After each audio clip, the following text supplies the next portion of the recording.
Hi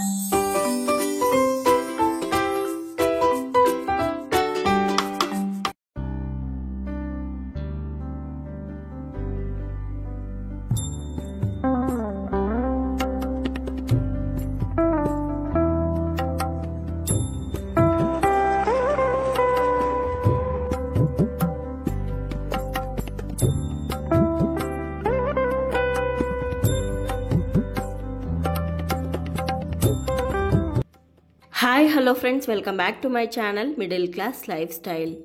ಇವತ್ತಿನ ಈ ವ್ಲಾಗ್ನ ಶುರು ಮಾಡ್ತಾ ಇದ್ದೀನಿ. ಇವತ್ತಿನ ಈ ವ್ಲಾಗಲ್ಲಿ ನಾನು ಕೆಲವೊಂದು ಐಟಮ್ಸ್ಗಳನ್ನು ಅಮೆಝಾನಿಂದ ಪರ್ಚೇಸ್ ಮಾಡಿದ್ದೆ. ಮೊದಲೇ ಹೇಳ್ತಾ ಇದ್ದೀನಿ, ಇದು ಯಾವುದೇ ಪ್ರಮೋಷನ್ ವಿಡಿಯೋ ಅಲ್ಲ. ನಮ್ಮನೆ ಲಿವಿಂಗ್ ರೂಮ್ಗೆ ಹಾಗೆ ಕಿಚನ್ಗೆ ಕೆಲವೊಂದು ಐಟಮ್ಸ್ಗಳು ಬೇಕಾಗಿತ್ತು, ಹಾಗಾಗಿ ಪರ್ಚೇಸ್ ಮಾಡಿದ್ದೆ. ನಿಮಗೂ ಕೂಡ ಇದರಿಂದ ಕೆಲವೊಂದು ಐಡಿಯಾಗಳು ಸಿಗ್ಬೋದು ಅನ್ನೋ ಕಾರಣಕ್ಕೋಸ್ಕರ ಈ ವಿಡಿಯೋನ ಶೇರ್ ಮಾಡ್ತಾ ಇದ್ದೀನಿ. ಯಾವ ವಸ್ತುಗಳನ್ನು ತರಿಸಿದ್ದೀನಿ, ಜೊತೆಗೆ ಅದರ ಬೆಲೆ ಎಷ್ಟು ಅನ್ನೋದನ್ನು ಕೂಡ ಇದೇ ವ್ಲಾಗಲ್ಲಿ ತಿಳಿಸ್ಕೊಡ್ತೀನಿ. ಕೊನೆವರೆಗೂ ವಿಡಿಯೋನ ನೋಡಿ. ಬನ್ನಿ, ಹಾಗಿದ್ರೆ ಇನ್ಯಾಕೆ ತಡ, ವ್ಲಾಗ್ನ ಶುರು ಮಾಡೋಣ. ಮೊದಲನೇ ಪ್ರಾಡಕ್ಟ್ ನಾನು ಯಾವುದು ತರಿಸಿರೋದು ಅಂತಂದರೆ, ಲಿವಿಂಗ್ ರೂಮಲ್ಲಿ ಇಡೋದಕ್ಕೆ ಒಂದು ವಾಸನ್ನು ತೊಗೊಂಡು ಬಂದಿದ್ದೆ. ಕ್ಲೇ ಕಾರ್ಟಿಂದ ಮಣ್ಣಿನ ಒಂದು ವಾಸು. ಅದಕ್ಕೆ ಆರ್ಟಿಫಿಷಿಯಲ್ ಫ್ಲವರ್ಸ್ ಇಟ್ಟು ನೋಡಿದೆ, ಬಟ್ ಅದು ಅಷ್ಟು ಚೆನ್ನಾಗಿ ಕಾಣಿಸ್ಲಿಲ್ಲ. ಹಾಗಾಗಿ ಒಂಥರ ರಿಯಲ್ ಪ್ಲಾಂಟ್ಸ್ ಥರನೇ ಕಾಣಿಸೋ ಅಂತ ಆರ್ಟಿಫಿಷಿಯಲ್ ಪ್ಲಾಂಟನ್ನು ತರಿಸಿದ್ದೀನಿ.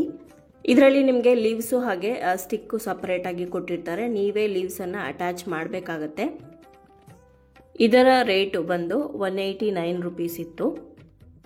ಇದನ್ನು ಇವಾಗ ಹೇಗೆ ಅಟ್ಯಾಚ್ ಮಾಡಿ ನನ್ನ ಲಿವಿಂಗ್ ರೂಮಲ್ಲಿರುವಂಥ ವಾಸ್ಗೆ ಇಡ್ತಾ ಇದ್ದೀನಿ ಅನ್ನೋದನ್ನು ತೋರಿಸ್ತಾ ಇದ್ದೀನಿ. ಮೊದಲೇ ಹೇಳ್ದಾಗೆ ಸಪ್ರೇಟಾಗಿ ಕೊಟ್ಟಿರ್ತಾರೆ ಸ್ಟಿಕ್ಕು ಮತ್ತು ನಮಗೆ ಲೀವ್ಸು ಟೋಟಲ್ ಆಗಿ 10 ಅಥವಾ 12 ಇರುತ್ತೆ. ನೋಡೋದಕ್ಕೆ ತುಂಬಾ ರಿಯಲ್ ಆಗಿ ಕಾಣಿಸ್ತಾ ಇದೆ. ಹಾಗೆ ಅದನ್ನು ನಾವು ಆ ವಾಸ್ ಒಳಗಡೆ ಇಟ್ಟಾಗೂ ಕೂಡ ತುಂಬಾ ಚೆನ್ನಾಗಿ ಕಾಣಿಸ್ತಾ ಇತ್ತು. ಯಾವುದಾದ್ರೂ ಕಾರ್ನರಲ್ಲಿ ಹೈಲೈಟ್ ಮಾಡಬೇಕು ಆ ಜಾಗನ ಅನಿಸೋ ಅಂಥ ಕಡೆ ಇದನ್ನ ಇಟ್ಟರೆ ತುಂಬ ಚೆನ್ನಾಗಿ ಕಾಣಿಸುತ್ತೆ. ನಿಜವಾದ ಗಿಡ ಇಟ್ಟಿದ್ದೀವೇನೋ ಅನ್ನೋ ಹಾಗೇ ಇರುತ್ತೆ. ಅದನ್ನು ಅಟ್ಯಾಚ್ ಮಾಡೋದಕ್ಕೆ ಮೊದಲು ಈ ರೀತಿ ಪ್ಲಾಸ್ಟಿಕ್ದು ಕಡ್ಡಿಗಳು ಕೊಟ್ಟಿರ್ತಾರಲ್ಲ, ಅದನ್ನು ಅಗಲವಾಗಿ ಮಾಡಿಕೊಂಡು ಇವಾಗ ಒಂದೊಂದೇ ಲೀವ್ಸನ್ನು ಒಂದೊಂದೇ ಕಡ್ಡಿಗೆ ಅಟ್ಯಾಚ್ ಮಾಡ್ತಾ ಹೋಗೋದು ತುಂಬಾ ಸುಲಭ. ಯಾರಿಗೆಲ್ಲ ಮನೆಯಲ್ಲಿ ರಿಯಲ್ ಪ್ಲಾಂಟ್ಸ್ ಇಟ್ಕೊಂಡು ಅವನ್ನ ಮೇಂಟೈನ್ ಮಾಡೋದಕ್ಕಾಗಲ್ಲ ಅಂತ ಅಂದ್ಕೊಳ್ತಿರೋ ಅಂಥವರು ಖಂಡಿತವಾಗ್ಲೂ ಈ ರೀತಿ ಆರ್ಟಿಫಿಷಿಯಲ್ ಪ್ಲಾಂಟನ್ನು ಇಡ್ಬೋದು. ತುಂಬ ಈಸಿಯಾಗಿ ಮೇಂಟೈನ್ ಮಾಡ್ಬೋದು.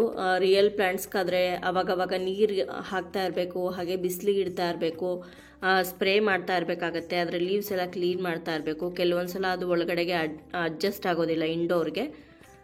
ಇದರಲ್ಲಂತ ತೊಂದರೆ ಏನೂ ಇರೋದಿಲ್ಲ. ಧೂಳು ಕೂತ್ಕೊಂಡಾಗ ಒಂದ್ಸಲ ನೀಟಾಗಿ ಬಟ್ಟೆಯಲ್ಲಿ ಒರೆಸ್ಕೊಂಡ್ರೆ ಸಾಕಾಗತ್ತೆ. ಇನ್ನು ರಿಯಲ್ ಪ್ಲಾಂಟ್ಸನ್ನು ಕೆಲವೊಂದು ಸಲ ಎಷ್ಟೊಂದು ದುಡ್ಡು ಕೊಟ್ಟು ತೊಗೊಂಡು ಬಂದಿರ್ತೀವಿ, ಅದು ಸರಿಯಾಗಿ ಹೊಂದ್ಕೊಳ್ದೆ ಹೋದರೆ ಇಂಡೋರಲ್ಲಿ ಸತ್ತೋಗುತ್ತೆ, ಮತ್ತೆ ಹೊಸದಾಗಿ ತೊಗೊಂಡು ಬರಬೇಕಾಗತ್ತೆ. ಆದರೆ ಆರ್ಟಿಫಿಷಿಯಲ್ ಇಟ್ಟಾಗ ಇದು ಎಷ್ಟೇ ವರ್ಷಗಳಾದರೂ ಕೂಡ ಹಾಗೇ ಇರುತ್ತೆ. ನೋಡ್ತಾ ಇದ್ದೀರಾ, ಈ ರೀತಿ ಇವಾಗ ಎಲ್ಲ ಲೀವ್ಸನ್ನು ನಾನು ಅಟ್ಯಾಚ್ ಮಾಡಿದ್ದೀನಿ. ಎಷ್ಟು ರಿಯಲ್ ಆಗಿ ಕಾಣಿಸ್ತಾ ಇದೆ ಅಲ್ವಾ.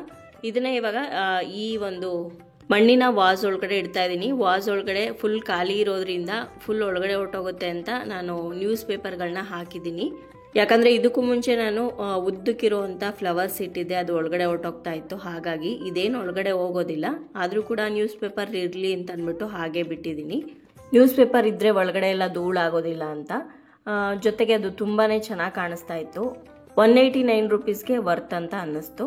ನೆಕ್ಸ್ಟ್ ಪ್ರಾಡಕ್ಟ್ ಯಾವುದು ತರಿಸ್ತಾ ಇರೋದು ಅಂತಂದರೆ, ಇದು ಕಿಚನ್ಗೆ ಅಂತ ತರಿಸಿರೋವಂಥ ಪ್ರಾಡಕ್ಟು. ಒಂದು ಡೆಕೋರೇಟಿವ್ ಪೀಸ್ ಅಂತ ಹೇಳ್ಬೋದು. ಜೊತೆಗೆ ಇದು ಟೂತ್ ಪಿಕ್ ಹೋಲ್ಡರ್ ಆಗು ನಾವು ಇದನ್ನು ಬಳಸ್ಬೋದು. ಅಡುಗೆ ಮನೆಯಲ್ಲಿ ವೆಜಿಟೇಬಲ್ ಫ್ರೂಟ್ಸ್ನೆಲ್ಲ ತಿನ್ನುವಾಗ ಬಳಸ್ತೀವಲ್ವ ಟೂತ್ ಪಿಕ್, ಅದನ್ನು ಇಡೋದಕ್ಕೆ ಅಂತ ಟೂತ್ ಪಿಕ್ ಹೋಲ್ಡರ್ ಆಗು ಕೂಡ ಬಳಸ್ಬೋದು. ಹಾಗೆ ಸುಂದರವಾಗಿರುವಂಥ ಒಂದು ಡೆಕೋರೇಟಿವ್ ಪೀಸು ಅಡುಗೆ ಮನೆಯಲ್ಲಿ ಇಟ್ಕೊಳ್ಳೋದಕ್ಕೆ. ಫುಲ್ ಓಪನ್ ಆದಮೇಲೆ ನಿಮಗೆ ಕಾಣಿಸುತ್ತೆ ಯಾವ ರೀತಿ ಇದೆ ಅಂತ.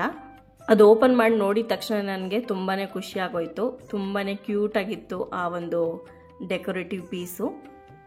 ನೋಡಿ, ಶೆಫು ಕೈಯಲ್ಲಿ ಬ್ಯಾಸ್ಕೆಟ್ ಇಟ್ಕೊಂಡಿರೋ ಅಂಥದ್ದು. ಈ ಬ್ಯಾಸ್ಕೆಟ್ ಒಳಗಡೆ ಫುಲ್ ಖಾಲಿ ಇದೆ, ಅದರೊಳಗಡೆ ನಾವು ಟೂತ್ ಪಿಕ್ಸ್ನ ಹಾಕಿ ಇಡ್ಬೋದು. ನಾನು ಇದನ್ನು ಮೈಕ್ರೋ ಓವನ್ ಮೇಲೆ ಫ್ರೂಟ್ಸ್ನೆಲ್ಲ ಇಡ್ತೀನಲ್ವ, ಅಲ್ಲೇ ಇಟ್ಟು ಅದರೊಳಗಡೆ ಟೂತ್ ಪಿಕ್ಸ್ನ ಇಡ್ತಾ ಇದ್ದೀನಿ. ತುಂಬಾ ಚೆನ್ನಾಗಿ ಕಾಣಿಸ್ತಾ ಇತ್ತು. ಆ ಒಂದು ಪ್ಲೇಸ್ಗೆ ಒಂಥರ ಕಳೆ ಬಂತು. ತುಂಬಾ ಕ್ಯೂಟಾಗಿ ಕಾಣಿಸ್ತಾ ಇತ್ತದು. ಅದರ ಪ್ರೈಸು 250 ಅಥವಾ 295 ಅನಿಸುತ್ತೆ. ಯಾಕಂದರೆ ನಾನು ತೊಗೊಂಡಾಗೆ ಒಂದು ರೇಟ್ ಇರುತ್ತೆ, ಇವಾಗ ಚೆಕ್ ಮಾಡಿದಾಗೇ ಬೇರೆ ರೇಟ್ ಇರುತ್ತೆ. 300 ಒಳಗಡೆ ಅದು ನನಗೆ ಸಿಕ್ತು. ತುಂಬಾ ಚೆನ್ನಾಗಿದೆ. ಕ್ವಾಲಿಟಿನೂ ಅಷ್ಟೇ ತುಂಬ ಚೆನ್ನಾಗಿದೆ. ಈಗ ನೆಕ್ಸ್ಟ್ ಪ್ರಾಡಕ್ಟ್ನ ಓಪನ್ ಮಾಡ್ತಾ ಇದ್ದೀನಿ. ಇದನ್ನು ಕೂಡ ನಾನು ಕಿಚನ್ಗೆ ಅಂತಲೇ ತರಿಸಿರೋದು. ಕಿಚನ್ನ ಆರ್ಗನೈಸ್ಡ್ ಆಗಿ ಇಟ್ಕೋಬೇಕು ಅಂತಂದರೆ ಇದು ಬೇಕು ಅಂತ ಅನ್ನಿಸ್ತು ನಾನು ಯಾವುದೋ ಒಂದು ವಿಡಿಯೋ ನೋಡ್ತಾ ಇರುವಾಗ. ಇದು ಸೆಟ್ ಆಫ್ 2 ವುಡನ್ ಟ್ರೇಸು ನೋಡಿ, ಈ ರೀತಿ ಇದೆ. ತುಂಬಾ ಚೆನ್ನಾಗಿದೆ, ಫಿನಿಶಿಂಗ್ ತುಂಬ ಚೆನ್ನಾಗಿದೆ. ಇದನ್ನ ಅಡುಗೆ ಮನೆಯಲ್ಲೇ ಅಂತಲೇ ಅಲ್ಲ, ಬೇರೆ ಯಾವುದೇ ಜಾಗದಲ್ಲಿಯೂ ಕೂಡ ನೀವು ಬಳಸ್ಬೋದು. ನಾನು ಇದನ್ನು ಒಂದನ್ನು ಆಯಿಲ್ ಬಾಟಲ್ಸ್ನೆಲ್ಲ ಇಡೋದಕ್ಕೆ ಅಂತ ಬಳಸ್ತಾ ಇದ್ದೀನಿ. ಹಾಗೆ ಇನ್ನೊಂದನ್ನು TV ರಿಮೋಟ್ಸ್ನ ಇಡೋದಕ್ಕೆ ಅಂತ ಅಂದ್ಬಿಟ್ಟು ಹಾಲಲ್ಲಿ ಇಟ್ಟಿದ್ದೀನಿ. ನನ್ನ ಮಗ ಎಲ್ಲಂದ್ರಲ್ಲಿ ಹಾಕ್ಬಿಡ್ತಾ ಇದ್ದ ರಿಮೋಟ್ಸ್ನೆಲ್ಲ. ಹಾಗಾಗಿ ಅದನ್ನು ಒಂದು ಕಡೆ ನೀಟಾಗಿ ಇಡಪ್ಪ ಅಂತ ಹೇಳಿಬಿಟ್ಟು ಅದನ್ನು TV ಮುಂದೆ TV ಕ್ಯಾಬಿನೆಟಲ್ಲಿ ಇಟ್ಟಿದ್ದೀನಿ. ಇನ್ನು ನೆಕ್ಸ್ಟ್ ಯಾವ ಪ್ರಾಡಕ್ಟ್ ಅಂತಂದರೆ ಇದನ್ನು ಕೂಡ ಅಡುಗೆ ಮನೆಗೆ ಅಂತಲೇ ತರಿಸಿರೋ ಅಂಥದ್ದು. ಇದು ಲೇಜಿ ಸೂಸನ್. ಇದನ್ನು ಕೂಡ ಅಡುಗೆ ಮನೆಗೆ ಅಂತಲೇ ಅಲ್ಲ, ಬೇರೆ ಯಾವುದೇ ಪ್ರಾಡಕ್ಟ್ಸ್ಗಳನ್ನ ಇಟ್ಕೊಳ್ಳೋದಕ್ಕೆ ಬಳಸ್ಬೋದು. ಇವಾಗ ನೀವು ಡ್ರೆಸ್ಸಿಂಗ್ ಟೇಬಲ್ ಹತ್ರ ನಿಮ್ಮ ಮೇಕಪ್ ಐಟಮ್ಸ್ಗಳನ್ನ ಇಡೋದಕ್ಕೂ ಕೂಡ ಬಳಸ್ಬೋದು. ಹಾಗೆ ನಿಮಗೆ ಬೇಕಿಂಗಲ್ಲಿ ಇಂಟ್ರೆಸ್ಟ್ ಇದೆ, ನೀವು ಮನೆಯಲ್ಲೇ ಕುಕ್ಕೀಸು ಹಾಗೆ ಕೇಕ್ಗಳನ್ನೆಲ್ಲ ಮಾಡ್ತೀರಾ ಅಂದರೆ ಅದಕ್ಕೆ ಬಳಸೋವಂಥ ವಸ್ತುಗಳನ್ನೆಲ್ಲ ಆರ್ಗನೈಸ್ ಮಾಡಿ ಇಟ್ಕೋಬೋದು. ನಾನು ಎಲ್ಲ ಮಸಾಲ ಪುಡಿಗಳನ್ನ ಇಟ್ಕೊಳ್ಳೋದಕ್ಕೆ ಅಂತ ಈ ಲೇಜಿ ಸೂಸನ್ನ ಬಳಸ್ತಾ ಇದ್ದೀನಿ. ತುಂಬ ಈಸಿಯಾಗಿ ರೊಟೇಟ್ ಮಾಡ್ಬೋದು ಇದನ್ನು. ಹಾಗೆ ಎಲ್ಲವೂ ಕೂಡ ಒಂದೇ ಕಡೆ ಸಿಗೋದ್ರಿಂದ ಜಾಸ್ತಿ ಜಾಗನೂ ಕೂಡ ಕನ್ಸ್ಯೂಮ್ ಮಾಡೋದಿಲ್ಲ. ಲೇಜಿ ಸೂಸನ್ದು ಪ್ರೈಸ್ ಬಂದು 99 ರುಪೀಸ್ ಅಷ್ಟೇ. 100 ರುಪೀಸ್ಗೆಲ್ಲ ನಮಗೆ ಒಳ್ಳೆ ಚೆನ್ನಾಗಿರುವಂಥ ಪ್ರಾಡಕ್ಟ್ ಸಿಕ್ತು. ಹಾಗೆ ವುಡನ್ ಟ್ರೇ ಇತ್ತಲ್ಲ, ಅದು 179 ರುಪೀಸ್ ಎರಡಕ್ಕೆ. ಅದು ಕೂಡ ವರ್ತ್ ಅನ್ನಿಸ್ತು. ನೀವು ಲಾಸ್ಟ್ ಪ್ರಾಡಕ್ಟ್ ಯಾವುದು ತರಿಸಿರೋದು ಅಂತಂದರೆ ಅದನ್ನು ಇವಾಗ ಓಪನ್ ಮಾಡ್ತಾ ಇದ್ದೀನಿ. ತುಂಬ ದಿನದಿಂದ ಇದನ್ನು ತೊಗೋಬೇಕು ಅಂತ ಅಂದ್ಕೊಳ್ತಾ ಇದ್ದೆ. ಮೊನ್ನೆ ಐಕಿಯಾಗಿ ಹೋದಾಗೂ ಕೂಡ ಅಲ್ಲಿ ನೋಡಿದ್ವಿ ನಾವು, ಬಟ್ ಅಲ್ಲಿ ರೇಟ್ ತುಂಬ ಜಾಸ್ತಿ ಇದ್ದಿದ್ದರಿಂದ ಒಂದ್ಸಲ ಆನ್ಲೈನಲ್ಲಿ ಚೆಕ್ ಮಾಡೋಣ ಅಂತ ಚೆಕ್ ಮಾಡಿದಾಗ ತುಂಬ ರೀಸನಬಲ್ ಅನಿಸಿ ಈ ಪ್ರಾಡಕ್ಟನ್ನು ತರಿಸ್ಕೊಂಡಿದ್ದೀನಿ. ಈ ಪ್ರಾಡಕ್ಟ್ ಯಾವುದು ಅಂತ ಅಂದರೆ ಕಾರ್ನರಲ್ಲಿ ಇಡೋವಂಥ ಸ್ಟ್ಯಾಂಡಿಂಗ್ ಲ್ಯಾಂಪು. ಮನೆಯ ಲಿವಿಂಗ್ ರೂಮ್ ಅಥವಾ ಬೆಡ್ರೂಮಲ್ಲಿ ಈ ಒಂದು ಸ್ಟ್ಯಾಂಡಿಂಗ್ ಲ್ಯಾಂಪನ್ನು ಇಟ್ಟರೆ ಅದರ ಲುಕ್ಕೇ ಚೇಂಜ್ ಆಗುತ್ತೆ, ತುಂಬಾ ಚೆನ್ನಾಗಿ ಕಾಣಿಸುತ್ತೆ. ಆ ಕಾರ್ನರನ್ನು ಹೈಲೈಟ್ ಮಾಡೋದಷ್ಟೇ ಅಲ್ಲದೆ ಇದನ್ನು ಡೆಕೋರೇಟಿವ್ ಪೀಸಾಗೂ ಕೂಡ ನಾವು ಬಳಸ್ಬೋದು. ಈ ಪ್ರಾಡಕ್ಟಿನ ಒಂದು ಪ್ಯಾಕೇಜಿಂಗ್ ಏನಿತ್ತು ಅದು ತುಂಬಾ ಚೆನ್ನಾಗಿತ್ತು. ಯಾವುದು ಕೂಡ ಹಾಳಾಗಬಾರ್ದು ಅಂತ ನೀಟಾಗಿ ಪ್ಯಾಕ್ ಮಾಡಿ ಕೊಟ್ಟಿದ್ರು. ಈ ಲ್ಯಾಂಪ್ಗೆ ವುಡನ್ ಸ್ಟ್ಯಾಂಡ್ಸ್ ಇರೋದ್ರಿಂದ ಅದ್ಯಾವುದು ಡ್ಯಾಮೇಜ್ ಆಗಬಾರ್ದು ಅಂತ ನೀಟಾಗಿ ಕ್ಲಿಂಗ್ ರ್ಯಾಪಲ್ಲಿ ರ್ಯಾಪ್ ಮಾಡಿ ಕೊಟ್ಟಿದ್ರು.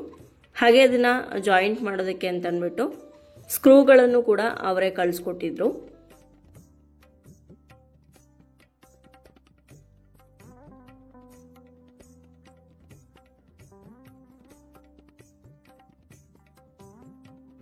ಇದನ್ನು ಓಪನ್ ಮಾಡೋದಕ್ಕೇ ಸುಮಾರು ಟೈಮ್ ಬೇಕಾಯಿತು ನನಗೆ, ಅಷ್ಟು ಚೆನ್ನಾಗಿ ಪ್ಯಾಕ್ ಮಾಡಿದರು.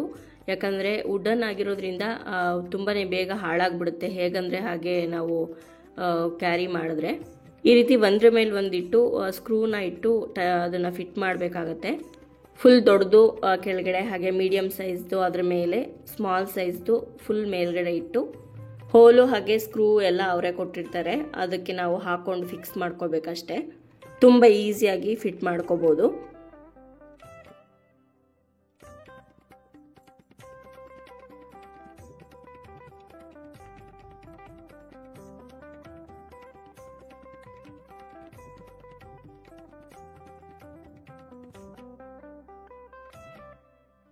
ಇನ್ನು ಬಲ್ಬ್ ಕೂಡ ಅವರೇ ಕೊಟ್ಟಿರ್ತಾರೆ. ಬಲ್ಬನ್ನು ಕೂಡ ನಾವೇ ಫಿಟ್ ಮಾಡ್ಕೋಬೇಕಾಗತ್ತೆ. ತುಂಬಾ ಸುಲಭವಾಗಿ ಫಿಟ್ ಮಾಡ್ಕೋಬೋದು, ಯಾವುದೇ ತೊಂದರೆ ಇಲ್ಲ.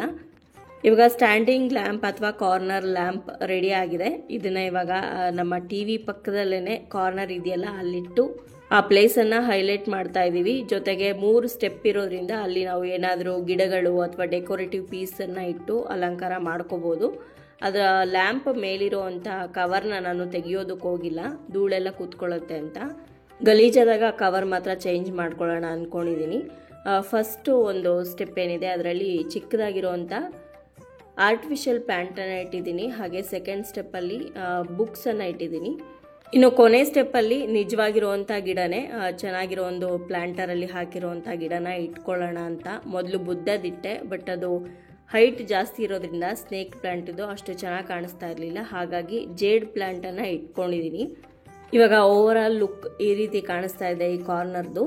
ಇನ್ನು ನಾನು ತರಿಸಿರೋಂಥ ಎಲ್ಲ ಪ್ರಾಡಕ್ಟ್ಸಲ್ಲಿ ಸ್ವಲ್ಪ ರೇಟ್ ಜಾಸ್ತಿ ಆಗಿರೋವಂಥ ಪ್ರಾಡಕ್ಟ್ ಅಂದರೆ ಅದು ಇದೆ. ಇದರ ಪ್ರೈಸ್ ಬಂದು 1350 ರುಪೀಸ್ ಆಗಿತ್ತು. ಐಕಿಯಾದಲ್ಲೆಲ್ಲ ತುಂಬಾ ಕಾಸ್ಟ್ಲಿ ಇತ್ತು ಈ ರೀತಿ ಲ್ಯಾಂಪ್ಗಳು. ಕ್ವಾಲಿಟಿನೂ ಅಷ್ಟೇ ಅಷ್ಟೊಂದು ಹೇಳ್ಕೊಳ್ಳೋ ಹಾಗೇನಿರಲಿಲ್ಲ. ಅದು ಕಂಪೇರ್ ಮಾಡಿದ್ರೆ ಇದು ಪ್ರೈಸು ಕೂಡ ಹಾಗೆ ಕ್ವಾಲಿಟಿ ಕೂಡ ತುಂಬಾ ಬೆಸ್ಟ್ ಆಗಿದೆ. ಯಾರಿಗಾದ್ರೂ ಬೇಕು ಅಂತ ಅನಿಸಿದ್ರೆ ನೀವು ಪರ್ಚೇಸ್ ಮಾಡ್ಬೋದು. ಹಾಗೆ ಹೇಗೆ ಕಾಣಿಸ್ತಾ ಇದೆ ಅನ್ನೋದನ್ನು ಖಂಡಿತವಾಗ್ಲೂ ಕಮೆಂಟ್ ಮುಖಾಂತರ ಬರೆದು ತಿಳಿಸಿ. ಸೊ ಇಷ್ಟು ಪ್ರಾಡಕ್ಟ್ಗಳನ್ನ ನಾನು ಅಮೆಝಾನಿಂದ ಪರ್ಚೇಸ್ ಮಾಡಿದ್ದೆ. ಏನೇನು ತರಿಸಿದ್ದೀನಿ, ಅದನ್ನು ಯಾವ ರೀತಿ ಆರ್ಗನೈಸ್ ಮಾಡಿದ್ದೀನಿ ಅನ್ನೋದನ್ನು ನಿಮ್ಮ ಜೊತೆ ಶೇರ್ ಮಾಡಿಕೊಂಡೆ. ನಾನು ತರಿಸಿರೋವಂಥ ಪ್ರಾಡಕ್ಟಲ್ಲಿ ಯಾವುದಾದ್ರು ಪ್ರಾಡಕ್ಟ್ ನಿಮಗೂ ಕೂಡ ಬೇಕು ಅಂತ ಅನಿಸಿದ್ರೆ ಕಮೆಂಟಲ್ಲಿ ತಿಳಿಸಿ, ನಾನು ಲಿಂಕನ್ನು ಕಳಿಸ್ಕೊಡ್ತೀನಿ. ಆ ಲಿಂಕನ್ನು ಕ್ಲಿಕ್ ಮಾಡಿ ನೀವು ಪರ್ಚೇಸ್ ಮಾಡ್ಬೋದು. ನಾನು ತರಿಸಿರೋವಂಥ ಪ್ರಾಡಕ್ಟಲ್ಲಿ ನಿಮಗೆ ಯಾವ ಪ್ರಾಡಕ್ಟ್ ತುಂಬ ಇಷ್ಟ ಆಯಿತು, ಹಾಗೆ ವರ್ತ್ ಅನ್ನಿಸ್ತು ಅನ್ನೋದನ್ನು ಕಮೆಂಟ್ಸಲ್ಲಿ ತಿಳಿಸೋದನ್ನು ಮರಿಬೇಡಿ. ಸೊ ಇವತ್ತಿನ ಈ ವ್ಲಾಗ್ನ ಇಲ್ಲಿಗೆ ಮುಗಿಸ್ತಾ ಇದ್ದೀನಿ. ಈ ವಿಡಿಯೋ ನಿಮ್ಮೆಲ್ಲರಿಗೂ ಇಷ್ಟ ಆಗಿದೆ ಅಂತ ಭಾವಿಸ್ತೀನಿ. ಇಷ್ಟ ಆಗಿದ್ರೆ ಲೈಕ್ ಮಾಡಿ, ಬೇರೆಯವ್ರಿಗೂ ಕೂಡ ಶೇರ್ ಮಾಡಿ. ಹಾಗೆ ನಿಮ್ಮ ಅನಿಸಿಕೆ ಅಭಿಪ್ರಾಯವನ್ನು ಖಂಡಿತವಾಗ್ಲೂ ಕಮೆಂಟ್ ಮುಖಾಂತರ ಬರೆದು ತಿಳಿಸಿ. ಮತ್ತೊಂದು ಇಂಟ್ರೆಸ್ಟಿಂಗ್ ವ್ಲಾಗ್ ಜೊತೆಗೆ ನಿಮ್ಮನ್ನ ಮತ್ತೆ ಭೇಟಿ ಆಗ್ತೀನಿ. ಅಲ್ಲಿಯವರೆಗೂ ಧನ್ಯವಾದಗಳು. ಲೋಕ ಸಮಸ್ತ ಸುಖಿನೋ ಭವಂತು.